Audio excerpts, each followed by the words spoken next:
تو اس کے پاس ایک سیاہ بریف کیس بھی تھا۔ Brief case? جناب، میں بریف کیس کے بارے میں کچھ نہیں جانتا۔ ٹکٹ بابو بشیر احمد اس سیاہ بریف کیس کی تصدیق کر چکا ہے، میں نے اس کی آنکھوں میں دیکھتے ہوئے کہا، اور تم کہتے ہو کہ بریف کیس کے بارے میں کچھ نہیں جانتے؟ خدا بخش نے منت آمیز انداز میں کہا، تھانے دار صاحب، میں آپ سے ہرگز غلط بیانی نہیں کروں گا۔ اگر ٹکٹ بابو نے مقتول کے پاس کوئی سیاہ بریف کیس دیکھا تھا تو دیکھا ہوگا۔ میں نے تو پہلی مرتبہ مقتول کو بتی گودام سے آگے جھاڑیوں کے پاس ہی دیکھا تھا، اور وہ بھی لاش کی صورت میں۔ میں قسمیاں کہتا ہوں کہ اس وقت وہاں کوئی بریف کیس نہیں تھا۔ جانتے ہو اس بریف کیس میں کیا تھا؟ نہیں جناب، میں کچھ نہیں جانتا۔ بریف کیس میں ہزاروں روپیوں کے نوٹ بھرے تھے۔ اس کی آنکھیں حیرت سے پھٹ گئیں۔ اس کا مطلب تو یہ ہوا کہ کسی نے رانا صاحب کو اسی رقم کے لیے قتل کیا ہے؟ کسی نے کون؟ میں نے سخت لہجے میں استفسار کیا۔ مجھے کیا پتا جناب، وہ جلدی سے بولا، ہوگا کوئی ظالم شخص۔ تم اس بارے میں کیا جانتے ہو؟ کچھ نہیں سرکار، جھوٹ بولنے کا انجام تو میں تمہیں بتا ہی چکا ہوں۔ میں نے مر کر خدا کو بھی جواب دینا ہے، وہ ٹھہرے ہوئے لہجے میں بولا۔ اگر میں جھوٹ بول رہا ہوں تو خدا مجھے اسی وقت غرق کر دے۔ خدا بخش نے آخری جملہ دل کی گہرائیوں سے ادا کیا تھا جس سے سچائی جھلکتی تھی۔ مجھے خدا بخش کی بے گناہی کا یقین ہو گیا، تاہم میں اپنے فرائض کے سلسلے میں قانونی تقاضوں کو پس پشت نہیں ڈال سکتا تھا۔ پھر میں نے اس سے پوچھا، خدا بخش تمہاری رہائش کہاں ہے؟ اس نے ایک نزدیکی بستی کا نام لیا۔ میں نے سوال کیا، کیا تم تھانے میں اطلاع کرنے سے پہلے یا بعد میں اپنے گھر گئے تھے؟ جی ہاں، میں اسٹیشن سے سیدھا اپنے گھر گیا تھا، اس نے بتایا۔ پہلے میں نے اپنی گھر والی کو اس سانحے کے بارے میں بتایا، پھر تھانے کا رخ کیا۔ اس کے جواب میں شک کی گنجائش تھی۔ اگر اس قتل میں ملوث ہونے یا صرف بریف کیس اڑا لے جانے میں خدا بخش کا کوئی ہاتھ تھا، تو تھانے آنے سے پہلے اس کا اپنے گھر جانا ذہن میں شکوک و شبہات کو جنم دیتا تھا۔ قوی امکانات اسی بات کے تھے کہ مختار حسین کو رقم کی خاطر موت کے گھاٹ اتارا گیا تھا اور قاتل خدا بخش نہیں تھا۔ تاہم میں نے اپنی تسلی کی خاطر خدا بخش کے گھر کی تلاشی ضروری سمجھی اور اسے مخاطب کرتے ہوئے کہا، تم ابھی اور اسی وقت ہمارے ساتھ اپنے گھر چلو گے۔ اس کا مطلب ہے کہ آپ کو میری بات کا یقین نہیں آیا۔ میں نے کہا، بات یقین آنے یا نہ آنے کی نہیں، ہمارا اپنا ایک طریقہ کار ہے۔ پولیس کی تفتیشی گاڑی شک کے پیٹرول سے ہی چلتی ہے۔ ست بسم اللہ جی، وہ سادہ لہجے میں بولا، آپ بڑے شوق سے میرے گھر کی تلاشی لیں۔ خدا بخش کا گھر جس بستی میں تھا وہ مقتول کے گھر کے راستے میں پڑتی تھی۔ ہم پیدل اسٹیشن سے روانہ ہو گئے۔ کچھ ہی دیر کے بعد ہم چاروں، یعنی میں، کانسٹیبل افتخار حسین اور خدا بخش کے جھونپڑے نما گھر کے سامنے تھے۔ اس جھونپڑے میں بھوک، افلاس اور محبت نے ڈیرے ڈال رکھے تھے۔ جی ہاں، خدا بخش اپنی بیوی کے ساتھ وہاں محبت بھری زندگی گزار رہا تھا۔ اس گھر کی ہر شے سے اسرت ٹپکتی تھی، تاہم اس بڈھے بڈھی کی محبت مثالی تھی۔ وہ اولاد جیسی نعمت سے محروم اپنے شب و روز باہمی الفت اور رفاقت کے سہارے بسر کر رہے تھے۔ میں نے کانسٹیبل کی مدد سے صرف 5 منٹ کے اندر اس جھونپڑے کی مکمل تلاشی لی۔ قیمتی سیاہ بریف کیس کی وہاں موجودگی کے آثار نہیں ملے تھے، اس بات کا مجھے پہلے ہی اندازہ تھا، تاہم یہ قانونی کارروائی بھی ضروری تھی۔ اب تو آپ کی تسلی ہو گئی نا تھانے دار صاحب؟ خدا بخش نے پوچھا۔ میں نے کہا، یہ سچ ہے کہ ہمیں تمہارے گھر سے وہ بریف کیس نہیں ملا جو کل رات مقتول کے پاس دیکھا گیا تھا۔ اس سے میری بے گناہی تو ثابت ہو گئی نا؟ فی الحال ایسا کہا جا سکتا ہے، لیکن جب تک ہم مختار حسین کے قاتل تک نہیں پہنچ جاتے، اس وقت تک تم اس علاقے سے باہر نہیں جاؤ گے۔ میری بات سمجھ رہے ہو نا؟ چنگی طرح سمجھ رہا ہوں مائی باپ۔ ہم بڈھے نے اور بڈھی نے کہاں جانا ہے پتوں کی سے باہر؟ ساری عمر یہیں گزر گئی ہے، ہمارا تو کوئی ہے بھی نہیں جس کے پاس جائیں۔ ایک اور بات، کل کسی وقت تھانے آ کر اپنا بیان ضرور ریکارڈ کروا لینا۔ میں آج ہی شام کو حاضر ہو جاؤں گا سرکار۔ ہم اس کے گھر سے باہر نکل آئے۔ کچھ دیر بعد میں مقتول مختار حسین کے شاندار گھر کے ڈرائنگ روم میں بیٹھا تھا۔ مقتول کی بیوہ رابعہ بیگم اور صاحبزادے افتخار حسین سے آدھے گھنٹے کی گفتگو کے دوران میں مجھے جو معلومات حاصل ہوئیں، میں یہاں ان کا خلاصہ بیان کر دیتا ہوں۔ ایک بات کی وضاحت کرتا چلوں کہ آدھے گھنٹے کی اس گفتگو کے لیے مجھے 1 گھنٹہ انتظار کرنا پڑا۔ رانا مختار حسین کی ناگہانی موت نے پورے گھر کو ماتم کدہ بنا دیا تھا۔ رابعہ بیگم اور چھوٹی بچیوں کا برا حال تھا۔ میں نے بڑی مشکل سے رابعہ بیگم کو بات چیت کے لیے آمادہ کیا تھا۔ اس گھر اور گھر کے مکینوں پر جو قیامت ٹوٹی تھی، اس کی تباہ کاریوں کا ذکر موقوف کر کے میں ضروری اور اہم واقعات کی طرف آتا ہوں۔ رابعہ بیگم کی زبانی مجھے معلوم ہوا کہ اس کا جیٹھ یعنی مقتول کا بڑا بھائی رانا دلدار حسین لاہور کے مشہور علاقے کرشن نگر میں رہتا تھا۔ وہ بھی کپڑے ہی کا کاروبار کرتا تھا اور لاہور کی اعظم کلاتھ مارکیٹ میں دلدار کی تھوک کپڑے کی بہت بڑی دکان تھی۔ مقتول بھی اپنی دکان کے لیے سارا مال بھائی ہی سے خریدتا تھا اور ہر مہینے کے اختتام پر حساب کر لیا جاتا تھا۔ چند روز قبل دسمبر کے آخر میں معمول کا حساب ہو چکا تھا، لیکن جنوری کے ابتدائی دنوں میں مقتول کو بڑے بھائی کا یہ پیغام ملا کہ اسے ایک بڑی رقم کی فوری ضرورت ہے۔ مقتول کے پاس بھائی کی مطلوبہ رقم موجود تھی، چنانچہ وہ ہفتے کی شام بذریعہ ٹرین لاہور جانے کے لیے گھر سے نکل کھڑا ہوا۔ اس نے مذکورہ رقم سیاہ بریف کیس میں ڈالی اور پتوں کی کے ریلوے اسٹیشن پر پہنچ گیا۔ وہاں سے اسے وہ اندوناک حادثہ پیش آیا جس سے اس کی جان چلی گئی۔ رابعہ بیگم نے بتایا کہ مقتول کا پروگرام ایک دن لاہور میں گزارنے کا تھا۔ وہ اتوار کی شام واپس پتوں کی آ جاتا، مگر اسے پتوں کی سے جانا ہی نصیب نہ ہوا۔ میں نے سوال کیا، آپ نے ابھی تک رقم کے بارے میں کچھ نہیں بتایا؟ وہ ذہین عورت تھی، فوراً میرے سوال کا مقصد سمجھ گئی، بولی، بھائی دلدار نے 10,000 روپے منگوائے تھے۔ بریف کیس میں اتنی ہی رقم موجود تھی۔ 10,000 روپے، میں نے زیر لب دہرایا، یہ تو خاصی تگڑی رقم ہے بھائی۔ جی ہاں، رقم تو واقعی خاصی بڑی ہے، رابعہ بیگم نے کہا۔ دراصل مختار اپنے بڑے بھائی کی کوئی بات ٹالتا نہیں تھا، اور پھر اس کے پاس رقم بھی موجود تھی، اس لیے کم یا زیادہ کا کیا سوال؟ میں نے رابعہ بیگم سے پوچھا، خاتون اچھی طرح سوچ کر بتائیں کہ آپ کے مرحوم شوہر کی کسی سے کوئی دشمنی وغیرہ تو نہیں تھی؟ وہ سوچنے کے بعد بولی، کاروبار میں مسابقت، مخاصمت اور مقابلہ وغیرہ تو چلتا ہی رہتا ہے، لیکن عمومی طور پر مختار ایک صلح جو اور امن پسند شخص تھا۔ میرا نہیں خیال کہ اس کا کوئی ایسا دشمن ہوگا جو اس کی جان ہی لے لے۔ میں نے کہا، ایک بات کو ذہن میں رکھیں، مختار کی موت کا کوئی نہ کوئی تعلق اس سیاہ بریف کیس سے ضرور ہے جس میں 10,000 روپے کی رقم موجود تھی۔ اگر ایسا ہے تو پھر تو یہ کسی چور اچکے کا کام لگتا ہے۔ افتخار حسین نے خیال آرائی کی، اور وہ چور اچکا کوئی ایسا شخص ہوگا جسے یہ معلوم ہو کہ مقتول کے بریف کیس میں ایک بھاری رقم ہے۔ خدا جانے بیٹھے بٹھائے یہ کیا مصیبت آن پڑی۔ رابعہ بیگم نے دونوں ہاتھوں سے اپنا سر تھام لیا۔ مختار نے تو کسی کو بھی کبھی ذرا سا بھی نقصان نہیں پہنچایا تھا۔ میری تو کچھ سمجھ میں نہیں آ رہا، یہ سب کیا ہو گیا؟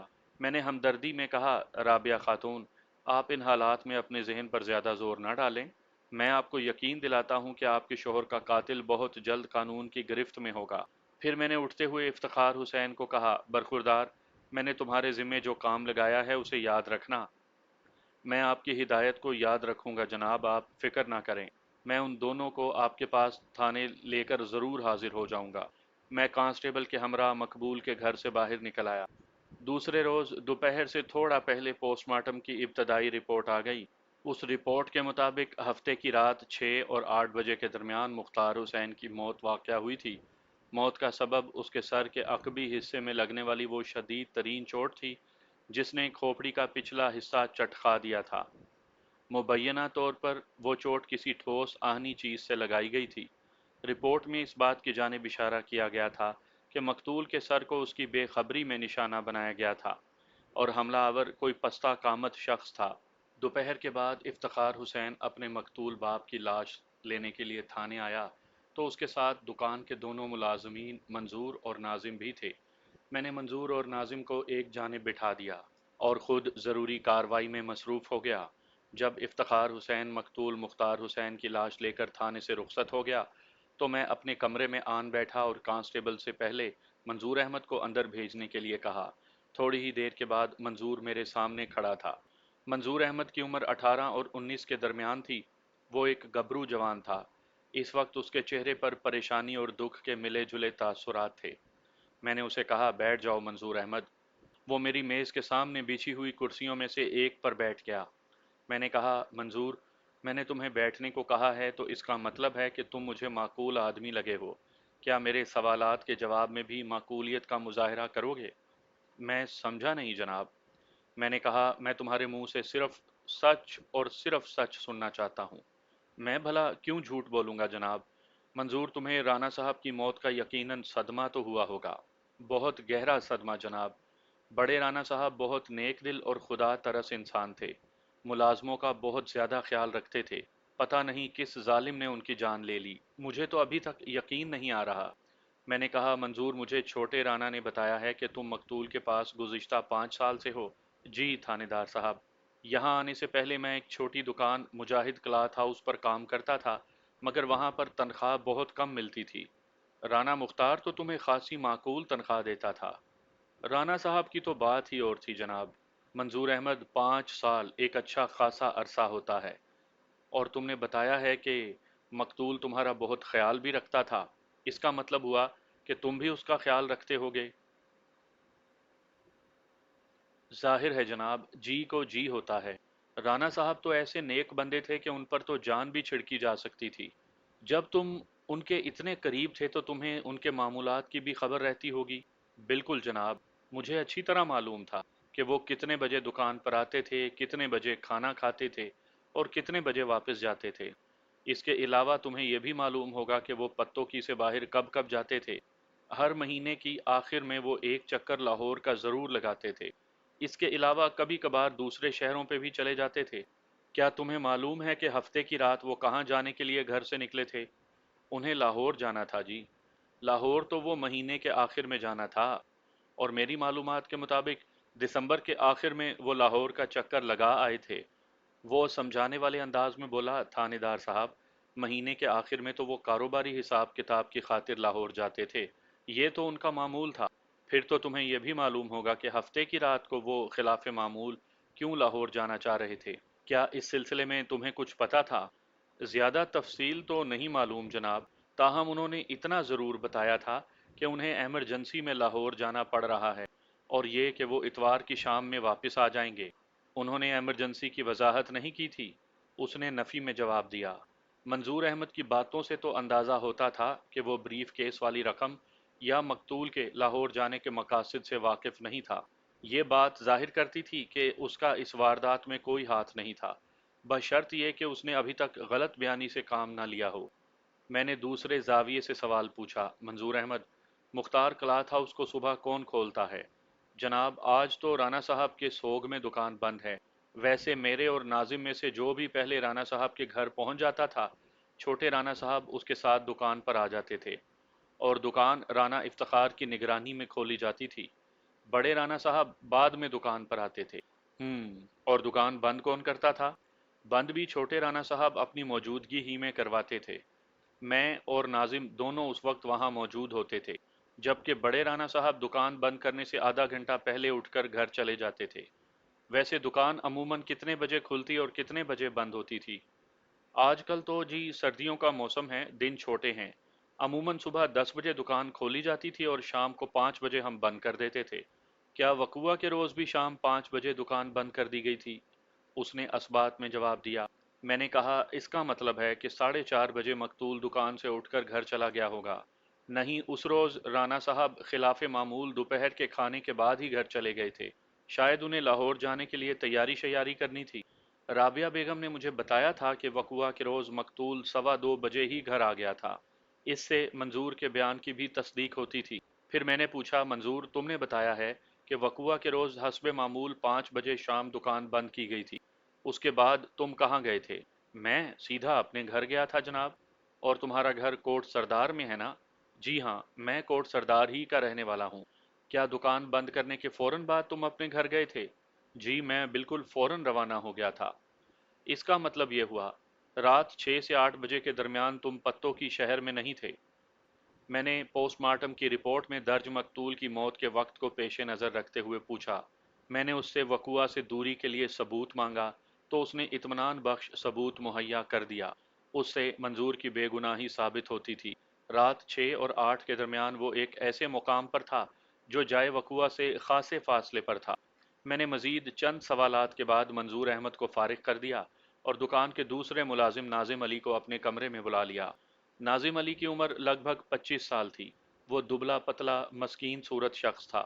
ایک بات میں نے خاص طور پر نوٹ کی، اور وہ یہ کہ منظور احمد کی طرح ناظم علی بھی دراز قامت تھا، جبکہ پوسٹ مارٹم کی رپورٹ میں یہ بات ظاہر کی گئی تھی کہ مقتول کی کھوپڑی پر ضرب لگانے والا کوئی پستہ قامت شخص تھا۔ یہ نکتہ دونوں ملازمین کے حق میں جاتا تھا۔ میں نے آدھے گھنٹے تک ناظم علی سے گھما پھرا کر مختلف سوالات کیے، لیکن کوئی مفید اور اہم بات معلوم نہ ہو سکی۔ اس کا بیان منظور کے بیان سے لگا کھاتا تھا۔ افتخار حسین نے ٹھیک کہا تھا۔ مجھے بھی وہ دونوں بڑی حد تک اس معاملے سے دور ہی نظر آتے تھے۔ تاہم انہیں تھانے سے رخصت کرنے سے قبل میں نے ان کے گھروں کے مکمل ایڈریس اپنے پاس نوٹ کر لیے تھے۔ ناظم علی چونیا میں محمد پورہ کا رہنے والا تھا۔ میں نے انہیں تاکید کر دی تھی کہ جب تک مختار حسین کا قاتل گرفتار نہیں ہو جاتا، وہ تھانے میں اطلاع دیے بغیر ضلع سے باہر نہیں جا سکتے تھے۔ آئندہ 2-4 روز میں بڑی سرگرمی سے نامعلوم پستہ قامت قاتل کو تلاش کرتا رہا، لیکن ناکامیابی کے سوا کچھ ہاتھ نہ آیا۔ میں نے اپنی کارکردگی کی مکمل رپورٹ علاقہ ایس پی کو روانہ کر دی تھی اور استدعا کی تھی کہ وسیع پیمانے پر قاتل کی تلاش کے لیے مجھے اختیارات تفویض کیے جائیں۔ ایس پی صاحب نے اپنے تعاون کا مجھے بھرپور یقین دلایا تھا۔ اس امکان کو نظر انداز نہیں کیا جا سکتا تھا کہ قاتل واردات کے بعد پتوکی سے کہیں باہر چلا گیا ہو۔ میں نے تھوڑی دیر کے لیے قاتل کو بھول کر سیاہ قیمتی بریف کیس کو اپنے ذہن میں بسا لیا۔ اگر میں مذکورہ بریف کیس کا کوئی سراغ حاصل کرنے میں کامیاب ہو جاتا تو قاتل تک رہنمائی ہو سکتی تھی۔ اس سلسلے میں نے اپنے تھانے کے عملے کو مستعد تو کیا ہی ہوا تھا، ساتھ ہی سادہ لباس افراد کو بھی اس مہم میں شامل کر لیا۔ ان سادہ لباس میں زیادہ تر عام شہری تھے۔ میں نے 2-2 3-3 افراد پر مشتمل ٹولیوں کو آس پاس کے علاقوں میں پھیلا دیا تھا۔ اس کے علاوہ چونیا، بلو کی، بھوئے آسل، چھانگا مانگا، کوٹ رادھا کشن اور پریم نگر کے متعلقہ تھانوں کو بھی تعاون کے لیے آمادہ کر لیا۔ پتوکی کے پورے علاقے پر بھی میں نے گہری نگاہ رکھی ہوئی تھی۔ چند روز کے بعد میری یہ محنت رنگ لے آئی۔ چھانگا مانگا تھانے کا ایک حوالدار میرے پاس پہنچا۔ رسمی الیک سلیک کے بعد اس نے ایک چادر کی گٹھڑی کو میز پر رکھ دیا اور زیر لب مسکرانے لگا۔ یہ کیا ہے؟ میں نے مذکورہ گٹھڑی کی جانب اشارہ کرتے ہوئے پوچھا۔ حوالدار بدستور مسکراتے ہوئے بولا، کھول کر دیکھ لیں جناب۔ اے ایس آئی فلک شیر اس وقت میرے پاس ہی کھڑا تھا۔ میں نے اسے مخاطب کرتے ہوئے کہا، فلک شیر ذرا کھول کر تو دیکھو۔ حوالدار صاحب کیا تحفہ لائے ہیں ہمارے لیے؟ فلک شیر نے آگے بڑھ کر وہ گٹھڑی کھول دی۔ گٹھڑی کے اندر سے برآمد ہونے والی چیز کو دیکھ کر میں چونک اٹھا۔ وہ ایک ٹوٹا پھوٹا سیاہ بریف کیس تھا۔ اوہ! میرے منہ سے ایک گہرا سانس خارج ہوا۔ میں نے سوال کیا، یہ تمہیں کہاں سے ملا حوالدار؟ یہ چھانگا مانگا کی جنگلات کی سوغات ہے جناب، حوالدار نے ذو معنی لہجے میں بتایا۔ میں سمجھا نہیں۔ وہ بولا، آپ کو اسی کالے بریف کیس کی تلاش تھی نا؟ تمہارے سوال کا حتمی جواب تو میں تھوڑی دیر کے بعد دوں گا، میں نے کہا۔ پھر فلک شیر کو مخاطب کیا، فلک شیر، مقتول کے بیٹے افتخار حسین کو تھانے بلانے کا فوری بندوبست کرو۔ میرا مطلب سمجھ گئے؟ جی بالکل سمجھ گیا، اے ایس آئی اسبات میں سر ہلاتے ہوئے بولا۔ اس کچومر بریف کیس کی شناخت افتخار کے سوا اور کوئی نہیں کر سکتا۔ اے ایس آئی کے جانے کے بعد میں نے چھانگا مانگا کے تھانے سے آنے والے حوالدار سے پوچھا، حوالدار تھوڑی دیر کے بعد اس بات کا فیصلہ ہو جائے گا کہ یہ بریف کیس مقتول کا ہی ہے یا کوئی اور ہے۔ جب تک تم مجھے اس بریف کیس کے بارے میں بتاؤ، یہ تمہیں کہاں سے ملا؟ اس میں سے کچھ برآمد ہوا؟ اور یہ کہ اس کی حالت کس نے کی؟ مجھے افسوس ہے ملک صاحب، میں آپ کا صرف ایک ہی سوال کا جواب دے سکتا ہوں، یعنی یہ کہ بریف کیس ہمیں راستے میں پڑا ہوا ملا ہے جو گھنے جنگلات کے اندر تک جاتا ہے۔ ہم نہیں جانتے کہ اسے توڑنے پھوڑنے میں کس کا ہاتھ ہے اور یہ کہ اس میں کیا کچھ تھا۔ یہ ہمیں بالکل اسی شکستہ حالت میں ملا ہے۔ اسی وقت افتخار حسین اے ایس آئی کے ساتھ میرے کمرے میں داخل ہوا۔ اے ایس آئی نے فوراً وضاحت آمیز لہجے میں کہا، ملک صاحب، افتخار مجھے تھانے سے باہر ہی مل گیا تھا، یہ اسی طرف آ رہا تھا۔ چلیں یہ بھی اچھا ہوا، میں نے کہا۔ پھر میز پر پڑے ہوئے مجروح بریف کیس کی جانب اشارہ کرتے ہوئے افتخار حسین سے پوچھا، ذرا اس کو تو پہچاننے کی کوشش کرو برخوردار۔ اسے تو میں نے پہلی نظر میں ہی پہچان لیا ہے جناب، یہ میرے ابا جی کا بریف کیس ہی ہے جس میں 10,000 روپے بھی تھے۔ یہ دیکھیں، پکی نشانی۔ اس نے بریف کیس کے ہینڈل کی طرف اشارہ کیا۔ میں نے اشارے کے تعاقب میں نظر دوڑائی۔ بریف کیس کے ہینڈل کے ساتھ ہی انگریزی حروف RMH واضح طور پر لکھے دکھائی دیے، جو رانا مختار حسین کا مخفف ہی ہو سکتے تھے۔ یہ بریف کیس آپ کو کہاں سے ملا؟ یہ چھانگا مانگا کے جنگلات سے برآمد ہوا ہے اور یہ حوالدار صاحب اسے یہاں لے کر آئے ہیں۔ اس کے ساتھ ہی میں نے اپنے سامنے بیٹھے حوالدار کی طرف اشارہ کیا۔ افتخار حسین نے حوالدار کو مخاطب کرتے ہوئے پوچھا، کیا قاتل گرفتار ہو گیا؟ حوالدار نے نفی میں گردن ہلا دی۔ میں نے کہا، افتخار حسین، یہ تو پتہ چل گیا ہے کہ قاتل پتوں کی ریلوے اسٹیشن پر واردات کرنے کے بعد چھانگا مانگا کی طرف گیا تھا، جہاں اس نے زور زبردستی سے بریف کیس کا سوا ستیہ ناش کر کے رقم نکال لی۔ اب ہمیں یہ معلوم کرنا ہے کہ قاتل ہے کون، چھانگا مانگا سے اس کا کیا تعلق ہے، اور اس نے کس دشمنی میں مقتول کو اپنے ظلم کا نشانہ بنایا۔ اس کے بعد ہی اس کی گرفتاری کی کوئی صورت نظر آئے گی۔ اور یہ ساری معلومات کیسے حاصل ہوں گی جناب؟ افتخار حسین نے پوچھا۔ میں نے قطعیت سے کہا، چھانگا مانگا جا کر۔ افتخار حسین نے چھانگا مانگا سے آنے والے حوالدار سے سوال کیا، آپ نے اپنے طور پر کچھ معلوم کرنے کی کوشش نہیں کی؟ نہیں جناب، ہمیں جیسے ہی یہ بریف کیس ملا، تھانے دار صاحب نے مجھے یہاں بھیج دیا۔ میں نے افتخار حسین کو دیکھتے ہوئے تسلی آمیز لہجے میں کہا، تم فکر نہ کرو، میں ابھی اور اسی وقت چھانگا مانگا روانہ ہوتا ہوں، پھر ساری صورتحال سامنے آ جائے گی۔ پھر میں نے اے ایس آئی سے کہا کہ فلک شیر، چھانگا مانگا چلنے کی تیاری کرو۔ میں بھی آپ کے ساتھ چلوں گا، افتخار حسین نے کہا، اگر آپ کو کوئی اعتراض نہ ہو تو۔ ٹھیک ہے، تم بھی ہمارے ساتھ چلو، میں نے فیصلہ کن لہجے میں کہا۔ چھانگا مانگا پتوں کی سے زیادہ فاصلے پر نہیں ہے۔ ٹھیک 1.5 گھنٹے کے بعد ہم چھانگا مانگا کے متعلقہ تھانے میں بیٹھے تھانہ انچارج سے تبادلہ خیالات کر رہے تھے۔ میری فرمائش پر تھانے دار نے اسی کانسٹیبل کو بھی بلا لیا جس نے وہ بریف کیس دریافت کیا تھا۔ میں نے مذکورہ کانسٹیبل سے پوچھا، جوان، کیا تمہیں یہ بریف کیس اسی ناگفتہ بے حالت میں ملا تھا؟ جی تھانے دار صاحب، اور یہ جنگل کی جانب والے راستے پر پڑا تھا۔ راستہ تو وہ گھنے جنگل ہی کی طرف جاتا ہے جناب، کانسٹیبل نے بتایا، مگر یہ بریف کیس راستے سے ایک طرف جھاڑیوں میں الجھا پڑا تھا، جیسے کسی نے زور سے گھما کر اس طرف پھینکا ہو۔ میں نے تھانہ انچارج سے پوچھا، جناب آپ کو کبھی اس راستے پر گھنے جنگل میں جانے کا اتفاق ہوا ہے؟ ملک صاحب، مجھے اس تھانے میں تعینات ہوئے ابھی 2 ماہ ہوئے ہیں، تھانہ انچارج نے جواب دیا۔ میں نے ابھی تک جنگل کے اندر جانے کی ضرورت محسوس نہیں کی۔ ویسے آپ نے یہ سوال کیوں پوچھا؟ دراصل میں یہ جاننا چاہتا ہوں کہ اس راستے پر چلتے ہوئے گھنے جنگل کے اندر کہاں تک جایا جا سکتا ہے۔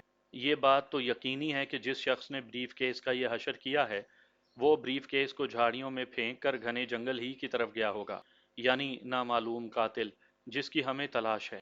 آپ کی بات میں وزن ہے ملک صاحب۔ خوشبخت، تم کبھی جنگل کے اندر گئے ہو؟ تھانہ انچارج نے ایک کانسٹیبل کی طرف متوجہ ہوتے ہوئے پوچھا۔ کئی بار گوندل صاحب، کانسٹیبل نے جواب دیا۔ ایک مرتبہ تو میں اپنی گھر والی کو بھی ساتھ لے گیا تھا۔ میں نے چونک کر کانسٹیبل کی جانب دیکھا۔ مجھے لاشعوری طور پر احساس تھا کہ اس جنگل کے حوالے سے کوئی خاص بات ضرور ہے۔ میں نے کانسٹیبل سے دریافت کیا، خوشبخت، تم اپنی گھر والی کو کیوں گھنے جنگل میں لے گئے تھے؟ اس کی کوئی خاص وجہ؟ خوشبخت نے جواب دینے سے پہلے اپنے تھانہ انچارج صدیق گوندل کی طرف دیکھا، پھر ہچکچاتے ہوئے بولا، وہ دراصل بات کچھ ایویں سی ہے، پر میرا پکا یقین ہو گیا ہے، جسے اب تک آزمایا نہیں تھا۔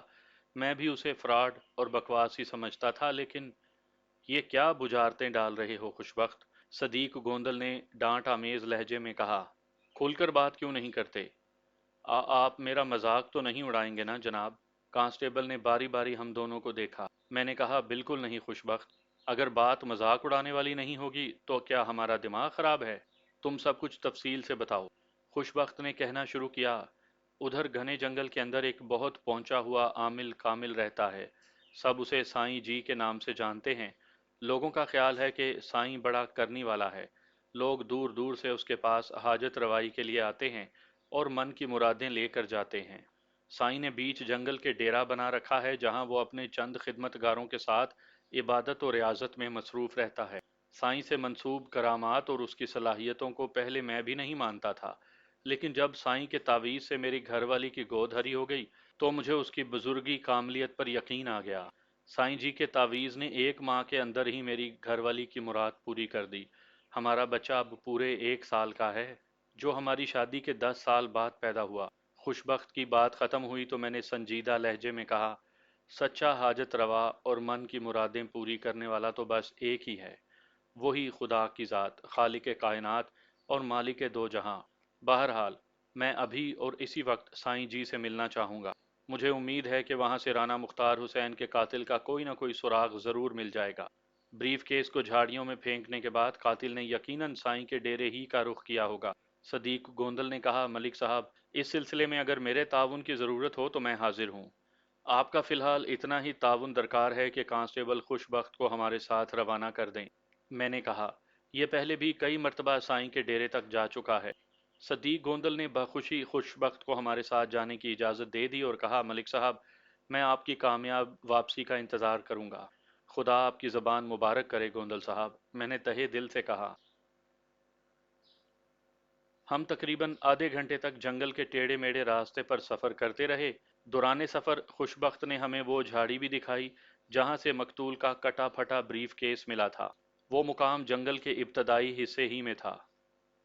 قصہ مختصر، آدھے پونے گھنٹے کی پرخار اور دشوار گزار مسافت طے کر کے ہم سائیں جی کے ڈیرے پر پہنچ گئے۔ سائیں اپنے 4 خدمت گزاروں کے ساتھ اس وقت ڈیرے پر موجود تھا۔ اتفاق سے اس وقت کوئی سائل وہاں دکھائی نہیں دیا۔ میں، اے ایس آئی فلک شیر، کانسٹیبل خوش بخت سرکاری وردی میں تھے، جبکہ افتخار حسین سادہ لباس میں تھا۔ سائیں نے ہمیں دیکھتے ہی ایک نعرہ مستانہ بلند کیا، حق ہو۔ اس نے آنکھیں بند کر کے 3 4 مرتبہ یہ مختصر سا فقرہ دہرایا، پھر آنکھیں کھول کر اپنے چیلوں کو احکامات صادر کرنے لگا۔ اوئے گاموں، نظاموں، بدبختو، دیکھ نہیں رہے کہ کتنے بڑے بڑے لوگ یہاں تشریف لائے ہیں؟ ان کی خاطر داری کا کوئی بندوبست کرو۔ اوئے کرموں، کریموں، کہاں مر گئے ہو؟ گاموں نظاموں کے علاوہ کرموں اور کریموں بھی وہیں تھے، تاہم سائیں جی نے انہیں اس انداز میں پکارا تھا جیسے وہ غیر موجود ہوں۔ میں نے کہا، سائیں جی، ہم یہاں خدمت کروانے نہیں بلکہ ایک ضروری کام سے آپ کے پاس آئے ہیں۔ سب کام سے ہی آتے ہیں تھانے دار صاحب۔ وہ میری وردی پر سجے ہوئے بیجز سے میرے عہدے تک پہنچ گیا تھا۔ اس سے ظاہر ہوتا تھا کہ وہ خاصا ہوشیار اور کایاں شخص تھا۔ وہ کہہ رہا تھا، کسی کا کام بھی غیر ضروری نہیں ہوتا، بتائیں آپ کو کون سا ضروری کام یہاں لے آیا ہے؟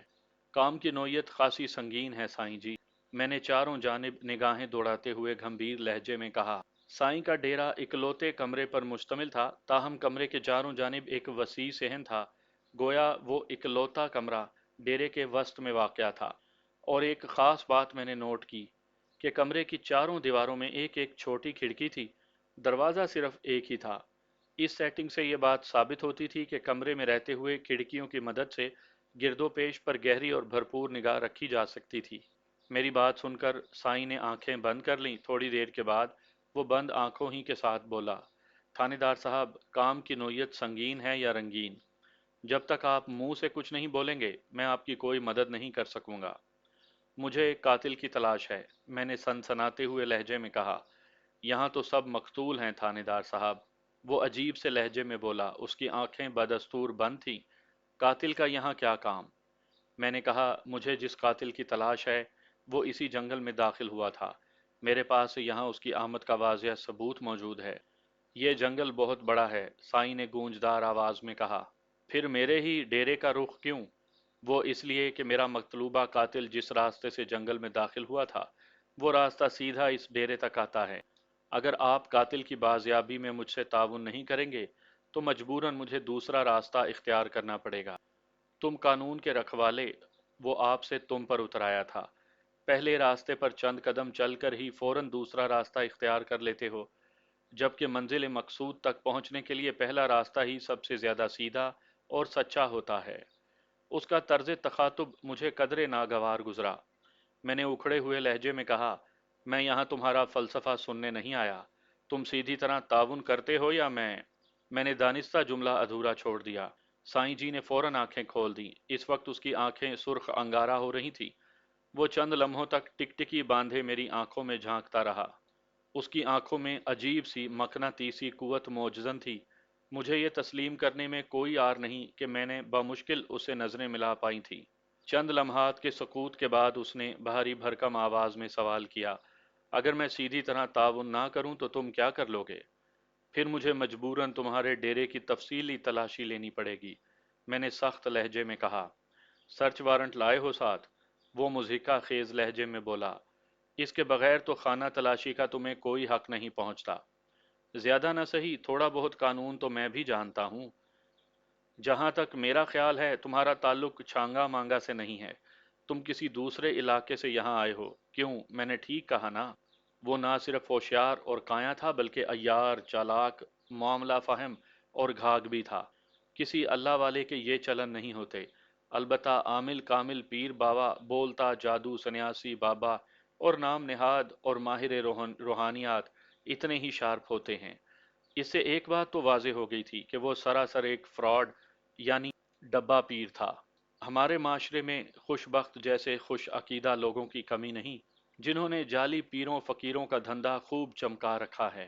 انہی کی دیکھا دیکھی بعض مجبور اور بے بس سادہ لوگ بالفاظ دیگر احمق ان معاشرتی ناسوروں کے ہاتھوں میں کھلونا بن کر اپنی اور اپنے خاندان والوں کی زندگیاں برباد کر لیتے ہیں۔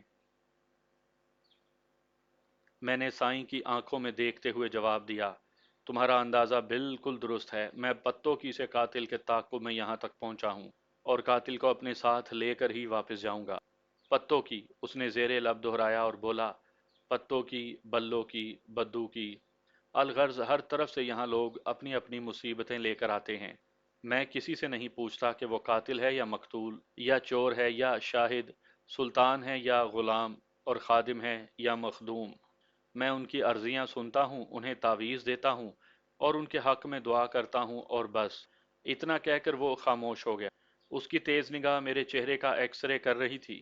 تھوڑی دیر کے بعد وہ گویا ہوا، اگرچہ تمہارے پاس خانہ تلاشی کا قانونی اجازت نامہ نہیں ہے، لیکن اس کے باوجود بھی میں خود کو ایک امن پسند شہری ثابت کرتے ہوئے تمہارے ساتھ بھرپور تعاون کروں گا۔ جانتے ہو کیوں؟ اس لیے کہ میری گہری نظر مجھے بتا رہی ہے کہ تم ایک ایماندار اور فرض شناس پولیس آفیسر ہو۔ تم چاہو تو اسی وقت اس فقیر کی کٹیا کی تلاشی لے سکتے ہو۔ اپنی بات ختم کرتے ہی وہ اس چبوترے سے اٹھ کر کھڑا ہو گیا جو کمرے کے وسط میں زمین سے 2 فٹ بلندی پر بنا ہوا تھا۔ اس چبوترے کی لمبائی چوڑائی ایک جیسی تھی، یعنی وہ مربع کی شکل کا تھا، کم و بیش 5 فٹ لمبا چوڑا۔ چبوترے کی بالائی سطح خاصی نرم اور آرام دہ تھی، یقیناً وہاں کوئی نرم و گداز چیز بچھائی گئی تھی۔ آپ اس چبوترے کو سائیں جی کی گدی بھی کہہ سکتے ہیں۔ سائیں جس اعتماد سے اٹھ کر کھڑا ہوا تھا، اس نے مجھے خانہ تلاشی کی اجازت مرحمت فرمائی تھی۔ اس سے اندازہ ہوتا تھا کہ وہاں سے کچھ بھی برآمد میں نہیں کر سکوں گا، اور ہوا بھی یہی۔ آدھے گھنٹے کی عرق ریزی کے بعد وہاں سے کوئی قابل گرفت شے نہ مل سکی، اور نہ ہی ایسا کوئی سراغ ملا جس سے یہ ثابت کیا جا سکتا کہ کسی بھی قاتل نے چند روز قبل وہاں پناہ لی ہوگی۔ سائیں کا اکلوتا کمرہ کسی ہال کے سائز کا تھا۔ کمرے کے وسط میں سائیں کے نشست گاہ یعنی 5 بائی 5 فٹ کا وہ چبوترا تھا۔ چبوترے کے بعد چاروں طرف چٹائیاں بچھی تھیں اور کمرے کی دیواروں کے ساتھ ہر قسم کی اوٹ پٹانگ اشیاء کی بھرمار تھی۔ وہاں میں نے مختلف پنجروں میں جانوروں کو مقید پایا۔ ایک پنجرے میں صحت مند کالی بلی، ایک پنجرے میں الو، ایک پنجرے میں سیاہ مرغ، ایک پنجرے میں کبوتر کے بچے موجود تھے۔ ان پنجروں کے علاوہ پیتل اور تانبے کے چھوٹے بڑے کئی دیگچے بھی تھے۔ اسی قسم کا علم غلم بہت سا سامان وہاں موجود تھا۔ ہر طرف سے مایوس ہو کر میں نے کہا، سائیں جی، آپ کے اس تعاون کا بہت بہت شکریہ۔ وہ طنزیہ انداز میں زیر لب مسکراتے ہوئے بولا، یہ تو میرا فرض تھا۔ میں نے کہا، سائیں جی، آپ ضرورت سمجھیں یا نہ سمجھیں، لیکن میں آپ کو یہ بات ضرور بتاؤں گا کہ جس قاتل کی مجھے تلاش ہے وہ پستہ قامت کا ایک نامعلوم شخص ہے۔ پتوں کی ریلوے اسٹیشن پر اس نے ایک معروف کاروباری آدمی مختار حسین کا قتل کیا ہے اور ایک تگڑی رقم والا بریف کیس لے کر رفو چکر ہو گیا ہے۔ آپ کے بیان کے مطابق میرا مطلوبہ شخص اس طرف نہیں آیا۔ ٹھیک ہے، میں آپ کی بات کا یقین کر لیتا ہوں، لیکن یہ بات یقینی ہے کہ وہ اسی جنگل میں کہیں روپوش ہے، اور اس بات کا بھی قوی امکان ہے کہ وہ آپ کے ڈیرے کی طرف بھی آ سکتا ہے۔ ایسی صورت میں مجھے آپ سے پوری امید ہے کہ آپ اس قاتل کی گرفتاری کے لیے قانون سے پورا تعاون کریں گے۔ میں یہ تمام مسکہ پالش محض اس لیے کر رہا تھا تاکہ سائیں میرے منصوبے تک نہ پہنچ سکے۔ میں اسے یہی تاثر دینا چاہتا تھا کہ اس کی طرف سے میرے ذہن میں جو شکوک و شبہات پیدا ہوئے تھے وہ اب چھٹ چکے ہیں، اور یہ کہ میں اسے اس معاملے میں بری الذمہ اور لا تعلق سمجھ رہا ہوں۔ یہ سب اس لیے بھی ضروری تھا کہ میں اس کی کڑی نگرانی کا پروگرام بنا چکا تھا۔ مجھے یقین تھا کہ قاتل کا سراغ سائیں کے ڈیرے ہی سے مل سکتا تھا۔ مجھے ایسا یقین کیوں تھا، میں اسے الفاظ میں بیان کرنے سے قاصر ہوں۔ بس یہ میرے اندر کی ایک مضبوط آواز تھی۔ مجھے لاشعوری طور پر وہاں کسی گڑبڑ کا احساس ہو رہا تھا۔ میری چھٹی حس بار بار مجھے کچھ باور کروانے کی کوشش کر رہی تھی۔ میری بات سننے کے بعد سائیں جی نے تعاون آمیز لہجے میں پوچھا، میں قانون کی مدد کر کے بہت خوشی محسوس کروں گا، قاتل کی پہچان کے سلسلے میں آپ مجھے کوئی اشارہ دیں گے؟ وہ بات تو بڑے نرم اور ہمدردانہ انداز میں کر رہا تھا، لیکن اس کی آنکھوں میں عیاری اور مکاری کی چمک میں واضح طور پر دیکھ سکتا تھا۔ لوہا لوہے کو کاٹتا ہے کہ مصداق، میں اس عیار شخص کو عیاری ہی کی مار مارنا چاہتا تھا۔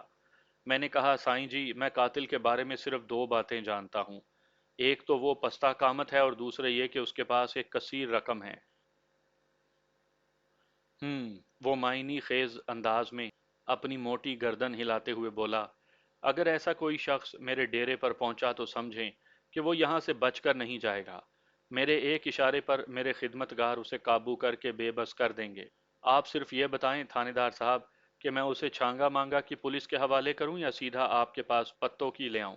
وہ مجھے گھسنے کی کوشش کر رہا تھا۔ میں نے اس کی خوش فہمی کو برقرار رکھتے ہوئے کہا، میں تو اب سیدھا پتوں کی ہی جاؤں گا، وہاں اور بھی بہت ضروری کام پڑے ہیں۔ آپ اگر نامعلوم قاتل تک رسائی حاصل کر لیتے ہیں تو اسے سیدھے چھانگا مانگا کے تھانے پہنچا دیں۔ پھر میں نے خوش بخت کی جانب اشارہ کیا، یہ کانسٹیبل اسی تھانے سے ہے اور آپ کا عقیدت مند بھی ہے، آپ ہی کے عنایت کردہ تعویذ سے اس کی گھر والی کی گود ہری ہوئی تھی۔ اچھا اچھا، سائیں نے تیز نظروں سے خوش بخت کو گھورا اور دبے دبے لہجے میں بولا، جب ہی یہ مجھے کچھ دیکھا دیکھا لگ رہا تھا۔ میں نے اسے بانس پر چڑھاتے ہوئے کہا، آپ بالکل بجا فرماتے ہیں حضرت، آپ کسی اور ہی دنیا کے ہیں، بہت پہنچے ہوئے اور کرنی والے۔ نام اور چہرے یاد رکھنا تو دنیا داری کی باتیں ہیں، لیکن میری آپ سے ایک درخواست ہے۔ وہ کیا تھانے دار صاحب؟ میں نے کہا، کہیں آپ مجھے اور میرے کام ہی کو نہ بھول جائیے گا۔ میرا نام ملک صفدر حیات ہے اور میں پتوں کی کے تھانے کا انچارج ہوں۔ میں ایک بے رحم اور شفاق قاتل کی تلاش میں یہاں تک پہنچا ہوں۔ لیں جی ملک صاحب، آپ بھی کمال کرتے ہیں، وہ بے تکلفی سے بولا۔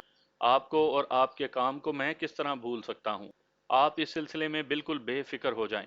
آپ نے کہا اور میں بے فکر ہو گیا۔ میں نے جواباً بے تکلفی کا مظاہرہ کیا۔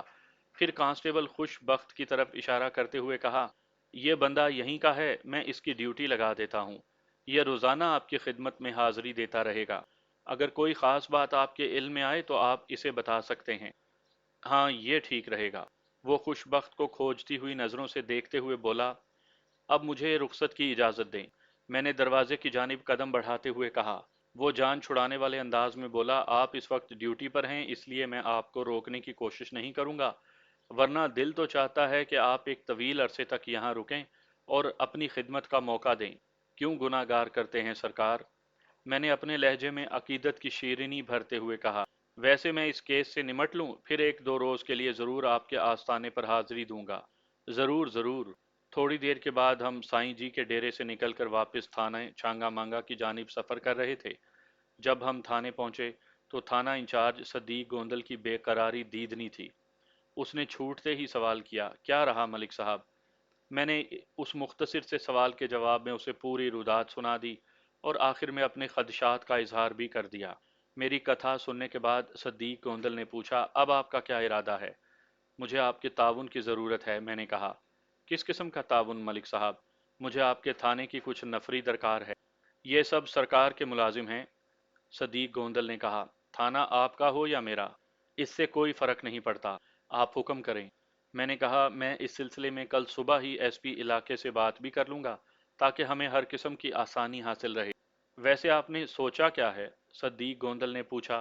میں نے کہا، میں سائیں جی کی مسلسل نگرانی کروانا چاہتا ہوں، خصوصاً رات کے وقت۔ مجھے پورا یقین ہے کہ وہ قاتل کے بارے میں ضرور کچھ جانتا ہے۔ اگر آپ کو یقین ہے تو پھر ضرور ایسا ہی ہوگا۔ میں نے آپ کی چھٹی حس کے بہت سے کارنامے سن رکھے ہیں، بس اس مرتبہ بھی کچھ ایسا ہی ہے، میں نے پرخیال لہجے میں کہا۔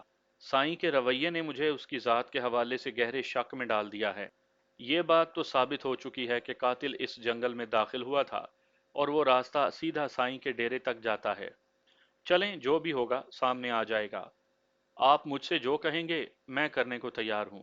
میں نے کہا، فی الحال تو میں واپس پتوں کی جا رہا ہوں، کل پھر آؤں گا۔ جب تک آپ اپنے عملے میں سے کم از کم 8 نہایت ہوشیار اور لڑائی بھڑائی کے ماہر افراد کا انتخاب کر لیں، میں کل ہی اپنے منصوبے کی تفصیلات بتاؤں گا۔ وہ سوچتے ہوئے بولا، 8 تو نہیں لیکن 4 افراد کا بندوبست ہو جائے گا، یعنی آپ کی ضرورت اور طلب کے عین مطابق، چالاک اور ہوشیار، لڑائی بھڑائی کے ماہر۔ ٹھیک ہے، میں نے مطمئن انداز میں کہا، باقی 4 کا میں انتظام کر لوں گا۔ تمام معاملات طے کرنے کے بعد ہم چھانگا مانگا سے واپسی کے لیے روانہ ہو گئے۔ جب ہم پتوں کی پہنچے تو مغرب کی اذان ہو رہی تھی۔ دوسرے روز میں اپنے علاقے کے ایس پی صاحب سے جا کر ملا، انہیں صورتحال سے آگاہ کیا۔ پوری بات سننے کے بعد انہوں نے میرے موقف کی تائید کی اور ہر قسم کے تعاون کا یقین دلایا۔ میں مطمئن ہو کر چھانگا مانگا روانہ ہو گیا۔ اس مرتبہ میرے ساتھ اے ایس آئی کے بجائے 4 انتہائی چاق و چوبند کانسٹیبل تھے جو ہر طرح سے میرے آزمائے ہوئے تھے۔ اس بار ہم سب سادہ لباس میں تھانے سے روانہ ہوئے تھے۔ چھانگا مانگا کے تھانہ انچارج صدیق گوندل نے بڑی خوش دلی سے ہمارا استقبال کیا۔ رسمی علیک سلیک کے بعد میں نے کہا، گوندل صاحب، رات میں آپ کے بندے سائیں کے ڈیرے کی خفیہ نگرانی کریں گے اور دن میں میرے یہ جوان۔ پھر میں نے اسے نگرانی کے اغراض، مقاصد اور طریقہ کار سے آگاہ کیا۔ ٹھیک ہے ملک صاحب، وہ اس بات میں سر ہلاتے ہوئے بولا، آپ جیسا چاہتے ہیں ویسا ہی ہوگا۔ اور کوئی خاص بات اگر سامنے آئے گی تو فوراً مجھے اطلاع دی جائے گی۔ میں نے کہا، میرے آدمیوں کے ہاتھ پیغام بھیجا جا سکتا ہے، یہ اپنی ڈیوٹی ختم کر کے روزانہ شام کو واپس پتوں کی آئیں گے۔ صدیق گوندل نے میرے منصوبے کی تائید کی۔ میں نے کہا، ایک بات کا خاص طور پر خیال رکھنا ہوگا۔ وہ کیا؟ وہ یہ کہ کانسٹیبل خوش بخت کو روزانہ سائیں جی کے ڈیرے کا ایک چکر لگانا ہوگا۔ میں نے کہا، تاکہ اسے کسی قسم کا شک نہ ہو۔ ہاں، یہ بہت ضروری ہے، صدیق گوندل نے کہا۔ اس کے بعد ہم کافی دیر تک اسی منصوبے پر باہمی تبادلہ خیال کرتے رہے۔ پھر میں ہر طرف سے مطمئن ہو کر پتوں کی واپس لوٹ آیا۔ نگرانی کے چوتھے روز مجھے ایک غیر معمولی اطلاع ملی۔ سائیں جی کو آدھی رات کے بعد ایک درخت کے نیچے ایک عجیب و غریب عمل کرتے ہوئے دیکھا گیا تھا۔ اطلاع دینے والے کانسٹیبل نے مجھے جو تفصیل بتائی وہ کچھ یوں تھی۔ وہ پورے چاند کی رات تھی، لگ بھگ آدھی شب سائیں اپنے ڈیرے کے اکلوتے کمرے سے نکل کر ایک جانب چل پڑا۔ اس وقت اس کے جسم پر صرف ایک لنگوٹی تھی۔ اس سرد ترین رات میں وہ ایک گھنے درخت کے پاس پہنچ کر رک گیا۔ سائیں ڈیرے سے اپنے ساتھ ایک بڑے سائز کا تانبے کا دیگچا بھی لایا تھا۔ اس کے علاوہ کچھ چھوٹا موٹا سامان بھی اس کے پاس تھا۔ اس کے کندھے پر ایک تھیلا لٹک رہا تھا۔ سائیں نے مذکورہ دیگچا ایک جانب رکھا اور تھیلے میں سے ایک تصویر نکال کر کیل سے درخت کے تنے پر پیوست کر دی۔ پھر اس نے وہاں سے پہلے سے رکھی ہوئی اینٹوں کی مدد سے ایک چولہا ترتیب دیا اور تانبے کا دیگچا چولہے پر چڑھا دیا۔ نگرانی کرنے والے کانسٹیبل نے صاف دیکھا کہ مذکورہ دیگچے کا ڈھکن سیل بند کیا گیا تھا، جیسا کہ عموماً گندا ہوا آٹا لگا کر کیا جاتا ہے۔ نگرانی پر مامور کانسٹیبل بڑی احتیاط سے وہ کاروائی دیکھنے لگا۔ اتنے دنوں میں رات کے وقت سائیں پہلی مرتبہ اپنے کمرے سے باہر نکلا تھا۔ مذکورہ کانسٹیبل سائیں سے زیادہ فاصلے پر نہیں تھا، تاہم اس نے خود کو گھنے درختوں میں چھپا رکھا تھا کہ سائیں کو وہاں اس کی موجودگی کی خبر نہیں تھی۔ ویسے بھی سائیں کی اس جانب پیٹھ تھی۔ سائیں نے اس کے بعد اپنے تھیلے سے 4 چراغ برآمد کیے اور انہیں روشن کر کے دیگچے کے نیچے یعنی چولہے کے اندر رکھ دیا اور خود دیگچے کے نزدیک ہی آلتی پالتی مار کر بیٹھ گیا۔ اس کا رخ اس درخت کی طرف تھا جس پر تصویر لگی تھی۔ تصویر والے درخت اور سائیں کے درمیان چولہے پر دیگچا چڑھا تھا۔ سائیں ٹھنڈی ٹھار رات میں ننگ دھڑنگ اس طرح بیٹھا تھا جیسے بڑے خوشگوار موسم کا لطف اٹھا رہا ہو۔